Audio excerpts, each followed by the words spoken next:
សួស្តីបងប្អូនទាំងអស់គ្នាជួបជាមួយលោកគ្រូទៀតហើយនៅមេរៀនទី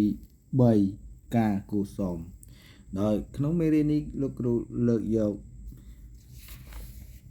កំណាព្យមកសូត្រឲ្យកូនទាំងអស់គ្នាស្ដាប់គឺច្បាប់ប្រុសបទព្រហ្មកិច្ចអញ្ចឹងទៅកូនទាំងអស់គ្នាមកសូត្រជាមួយលោកគ្រូតោះចាប់ផ្ដើមរៀនបត់រៀនបាត់ចាស់កុំច្រឡះលើរៀនច្បងស្រដីនឹងអ្នកផងពាក្យឲ្យគូកុំឯងវៃអញដាច់សាច់ឆ្កងពាក្យពេចគេស្រដី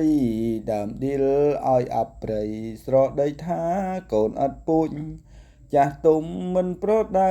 ជេរកូនចៅទើបវាខូចគេថាកូនអត់ពូជមិនដឹងច្បាប់នឹងចាស់ទុំគេឌីលដល់ម៉ែឪគេអាស្រូវស្អុយរហុំគេស្ដីដើមជាជុំដំនាលនោះមកដល់ចាស់បាទបន្ទាប់ពីកូនបានសូត្រជាមួយលោកគ្រូហើយកូនពុំទាន់ចេះកូនចាក់សារឡើងវិញកូនសូត្រជាមួយលោកគ្រូម្ដងទៀតទាល់តែចេះទាល់តែចាំហើយកូនកុំភ្លេចចុច Subscribe ចុចសញ្ញាកណ្ដឹង